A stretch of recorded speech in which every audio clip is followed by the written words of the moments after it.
celebrate a leader, our father, who gave her very best. Sheila Jackson Lee was all Texas all the time, and she didn't want any confusion as to who she was fighting for.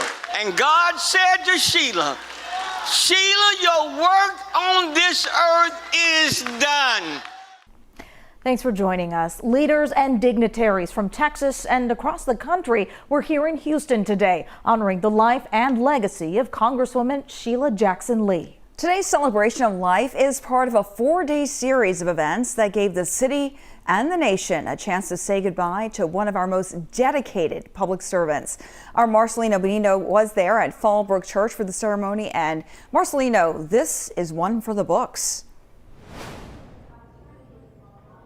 Well, guys, yeah, it was. This was unlike any funeral service I've ever covered before. A more than 4-hour-long celebration of life for a Houston legend, someone whose speakers constantly referred to as, quote, a fallen giant, Congresswoman Sheila Jackson Lee. Now, the program today really a testament to her lifelong career of public service. We're talking about more than 30 years in Congress representing the 18th Congressional District. The speakers really reflected her reach and impact across so many groups. We heard from Vice President Kamala Harris, a former president, a former Secretary of State, civil rights leaders, civic leaders, her staff, all of them sharing poignant stories of their relationship with the Congresswoman, remembered as a force of nature for the constituents in her district who proudly represented Houston until the very end. God said to Sheila, Sheila, your work on this earth is done. You have ran a good race. You fought a good fight. And now it's time, my sister, for you to come right on home. Sheila, I want to thank you on behalf of the local community for bringing the world to the 18th Congressional District. The program didn't exactly follow script. Among the surprises when Stevie Wonder came out to perform in honor of the Congresswoman, Yolanda Adams and Houston's Gospel Choir also sang in her tribute.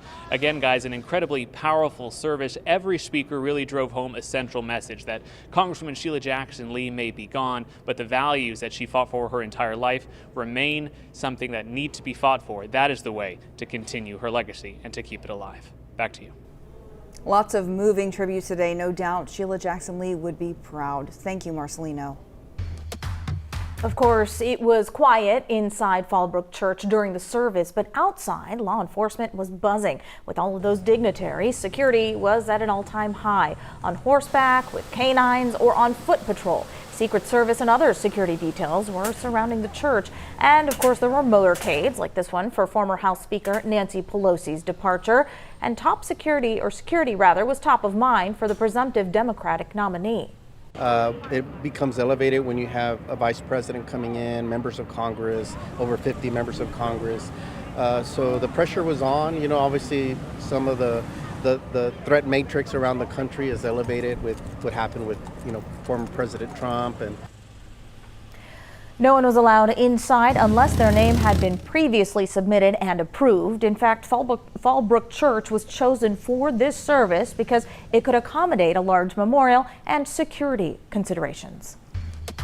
The reach and power of Jackson Lee's political career was on full display today. Yeah, many political heavyweights were in attendance today. Victor Jacobo has more on that. He is also live outside Fallbrook Church. Victor.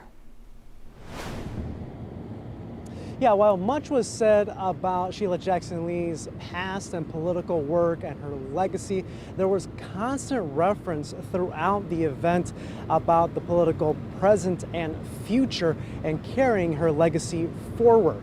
Now, the church was filled with Houston electeds, past and present. There were also more than 50 members of current Congress members in attendance, including House Democratic leader Hakeem Jeffries, who spoke, and former House Speaker Nancy Pelosi.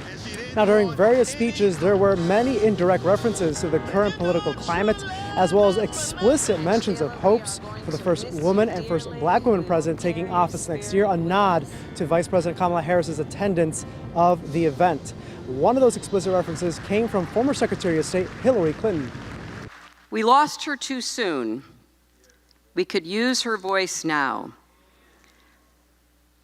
But come next January, when our first woman president takes the oath of office, I'll be thinking of Sheila. Now, Vice President Kamala Harris, who spoke, was very direct in saying that today was about Sheila Jackson Lee and that she would only be talking about her. One of the members of the Congressional Black Caucus also presented Sheila Jackson Lee's family with a proclamation honoring her that was approved by the House of Representatives. In Houston, Victor Jacobo, KHOU 11 News. Yeah, decades of public service, so many VIPs at her memorial to honor Sheila Jackson Lee's legacy. Victor, thank you. We have a lot more information on Sheila Jackson Lee's legacy on our website. You can head to KHOU.com and you can see more on her long career here in Houston.